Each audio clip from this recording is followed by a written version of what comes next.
what's up, sluts? Joker here. Welcome to my SLI review for the GTX 980 Ti's. That's right. I got my two 980 Ti's last week, and I've been banging out benchmarks ever since. Actually, I feel like I've been benchmarking since like last Wednesday when I got the first 980 Ti. I probably feel like that because I have been benchmarking since I got that first 980 Ti last Wednesday or Thursday, whichever day that was. And it's just been like an absolute whirlwind trying to get the content out for these videos, and you guys have been awesome down in the comments. Really appreciate the positive feedback, and I'm glad that you guys have been enjoying the videos. And I know a lot of you have been eagerly awaiting this video specifically for the 980 Ti's and SLI, so that I could bring you the 1440p and the 4K benchmarks running at Ultra. That was one of the things that I had said in my last video that a lot of people seem to really agree with down in the comments below, and I was happy to see that. I was happy to see so much positive feedback from people saying like, fuck yeah, Joker, Ultra means Ultra. And absolutely, why shouldn't Ultra mean Ultra? Absolutely, and that is what these benchmarks are. When we do get into those, everything maxed out completely to the hilt, even anti-aliasing on 4K. I didn't mess around, and I'll talk a little bit about if you could maybe lower some settings here or there to be able to get a playable frame rate at 4K. But now let's go ahead and jump into the review. Alright, now I'm not going to go too much into specs here in this video. I already did that in the first video where I did the comparison with the Titan X spec for spec and talking about the price and everything like that, and how the Ti fits in now with its 6 gigabytes of video memory and coming in, at just $650. Really good price. Which is why I couldn't pass up jumping up to this upgrade, even though I didn't use the EVGA step-up program like I initially said I was planning to do that. But the fact was they only had ACX cards on the step-up program, and I wanted reference cards, so I decided to make some moves here and there, move some funds around, and bing bang boom, got two 980 Ti's last week just basically by hitting that F5 button on Newegg all day and night. F5, F5, F5. They have a card. Buy now! Buy it now! Do it! What are you waiting for? Get to the cart! Get to the shopping cart now! That's basically what I was like, sitting there at my computer waiting for these cards to come in stock. I didn't care what brand they were because, reference is reference. I wound up getting a Gigabyte 980 Ti, followed that by an MSI 980 Ti. I actually like the box better on the MSI 980 Ti, but I like the inside packaging better on the Gigabyte, so I'm kind of torn between which one I like the best. And also the MSI one came with these really weird red caps, and like the cover for the PCI insert and the SLI fingers, they were all red, so I guess they were branding for their twin Frozer cards. I guess they just had those left over and just chucked them in the reference card, but whatevs, I don't care, I threw them away.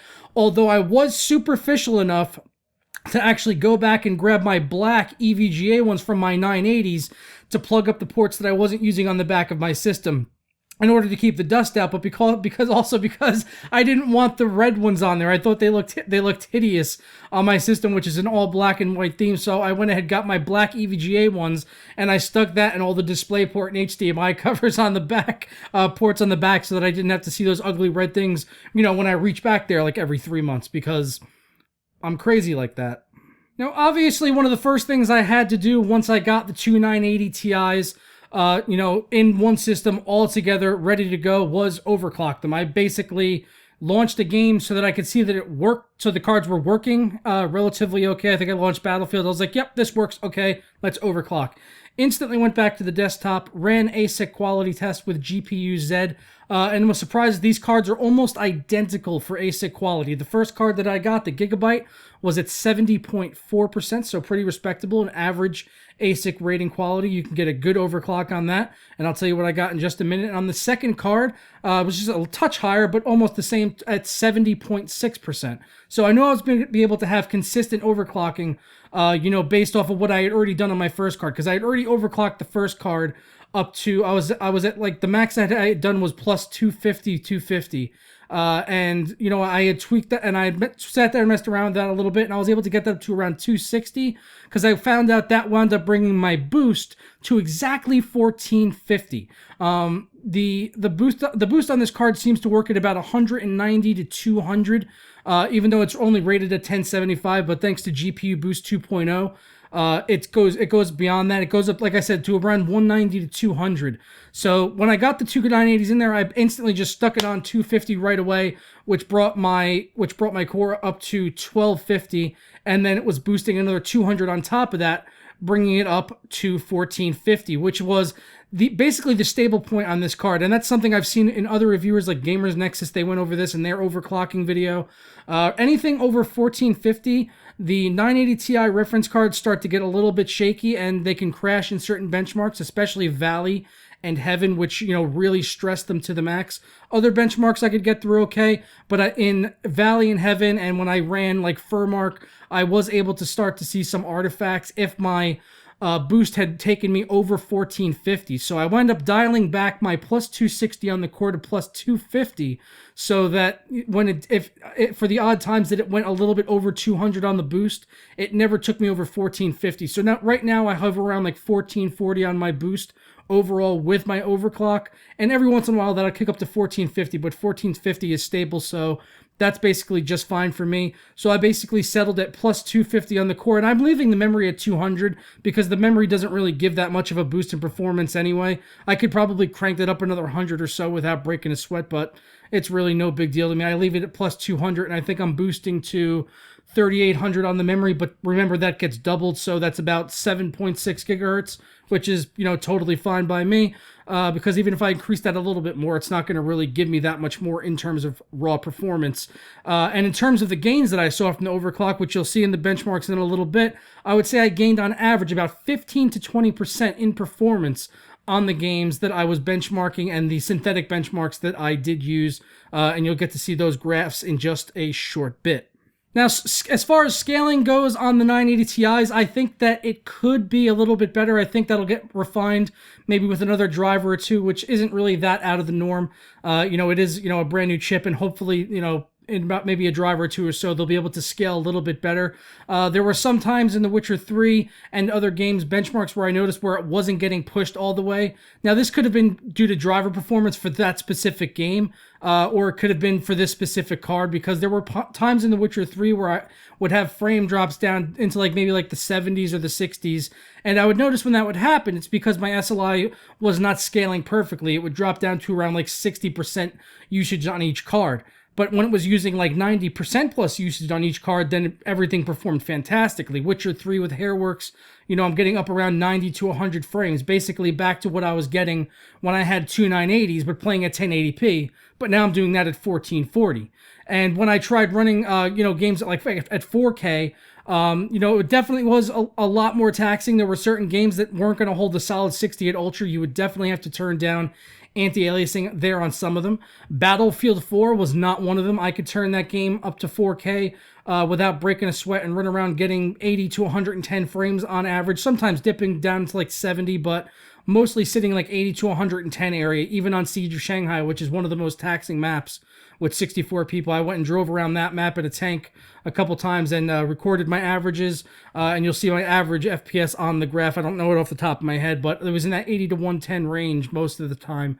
So BF4 ran fantastically, maxed out with anti-aliasing and everything. Shadow of Mordor was another one. Even with the 4K, you know, the Ultra texture pack running at 4K, benchmarked that. With my overclock, I did get over 60 frames, and it was using about 5,600 megabytes of video memory. So not going over the 6 gigabytes, didn't need a Titan X to run that, and that's pretty much one of the most VRAM demanding titles out there. Now, if you are running 3 4K monitors and you want to play Shadow of Mordor in triple screen, then obviously you're going to need a Titan X. You're going to need a hell of a system to run Shadow of Mordor in triple screens at Ultra and all that, the anti-aliasing and everything cranked up. But with two 980 Ti's at 1440, it would have been perfectly playable. 4K, it would have been perfectly playable at like 60 hertz on a single screen. And, you know, that really, the scaling and all that really just brings me to 1440, 144 hertz, which is the next thing I wanted to touch on, since I'm now using the new Acer panel and the ROG Swift is out there, and 144 hertz 1440 gaming has kind of come to the forefront a little bit more recently. 1080p is definitely still the standard, no questions asked. But there are a lot of enthusiast, grade gamers and hardware enthusiasts that are wanting to take that step forward and go to 1440. And now they're more likely to do it because it is 144 hertz and it has the G-Sync technology. At least that's my thoughts, because coming from 1080p 144 hertz, I wasn't really willing to make that leap to 1440 until I knew I was going to get the same frame rates over here on 1440 that I was on 1080p, because I got so addicted to that, over 60 hertz, refresh rate and over 60 FPS performance. I don't really like to sit down and play a game unless I'm getting like 80 plus FPS. Anything like beyond 80 or 90, I find it hard to really tell a difference in a game as far as how smooth it is, at least with G-Sync, because it works so flawlessly. But 60 hertz monitor just would not be enough for me. Even when I was messing around today and shifting around some monitors, my display had got reset, and I instantly knew that my display had gotten reset to 60 hertz somehow, because it's the second I moved my mouse cursor, it was like there's trails everywhere. I was like, this is 60 hertz. I need to fix this. I knew it instantly. So people that say like you can't spot the difference between 60 and 144 hertz, bullshit. Yes, you can, because I spotted it in literally less than 2 seconds by looking at my mouse cursor on the desktop. And if you tell me I can't spot it in game, then I'll prove you wrong, and I'll do a blind test any day of the week, even though Linus already did it and pretty much proved that you can see more than 60 hertz. So I don't know why people actually say that. It's a little bit stupid. But the point I'm trying to make here is that two 980 Ti's in SLI is the absolute sweet spot right now if you're looking to do 1440p 144 hertz gaming. There is no better solution out. Well, there is, I guess, two Titan X would be a better solution. But as far as price to performance, no, it's not worth spending $1,000 on each GPU to do the two Titan X's. If you're looking to do like the new Acer monitor, or maybe like an ultra wide 1440, or maybe you want to do the ROG Swift, something along those lines, 144 hertz, and you want to be playing ultra at over 60 frames, two 980 Ti's is going to be the way to go. If you do one 980 Ti, you're going to be able to play most games at 60 frames pretty much maxed out. You're going to have to turn down some anti-aliasing, which isn't that big of a deal really at 1440, but that's for 60 hertz gamers. If you're a 60 hertz 1440 gamer, then one 980 Ti is going to do you just fine. But if you're really looking to crank up those settings to the max, and if you want to do 144 hertz at 1440, then two 980 Ti's is the way to go, and I'm going to stand by that, and you'll see in the benchmarks, which we're going to go ahead and roll right now as we kick it off with the fucking rocket benchmarks!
All right, so there we go. Finally getting to see the 980 Ti SLI benchmarks for 1440 and 4K.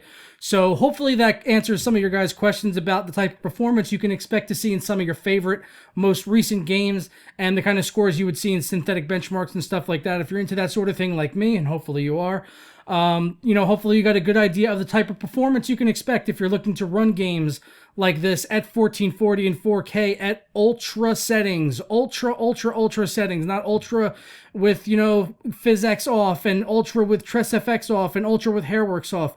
Ultra with every fucking thing turned up that you can possibly turn up. Even the things that you can't turn up. My Witcher 3 settings are actually higher than Ultra. I've actually gone into the config tool and I turned up extra decals on that game because I wanted it to look better. Because Ultra is just not good enough. Uber settings. That's how you do it. That's how you do it. But that's going to wrap it up for this video, guys. I hope you really did enjoy the coverage on the GTX 980 Ti. I might have some more videos coming for you in the future concerning the 980 Ti, but I'm waiting to hear back from a very special certain someone. But I don't want to say anything just too early yet. But I'm waiting to hear back, and there may be some more 980 Ti content to come in the future. So be sure to keep your eyes on the channel for that. Stick a big thumbs up on this video below if you want to support me, and if you enjoyed this video, if you learned something new. Once again, and also don't forget to follow me on Facebook and Twitter at JokerSlunt, especially Twitter. I mean, fuck the Facebook page. Actually, I like no one's on there. I don't know what people are doing on the Facebook page, but it's dead. But Twitter is active and alive and well, and I'm always talking to people on there. Shout out to my homeboy Bursa, always out there answering, trying to help wherever he can. Bursa's my man, my main dude. Big shout out to him and all of my people on Twitter that I'm always talking with. Love you guys so much. And I guess I'm going to be signing out now. So I'll catch you slunts next time.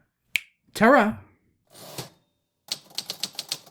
Last year, 5 hikers got lost out here. But fortunately enough for me, my cameraman packed some good protein. That'll keep the hunger at bay for at least another couple of hours.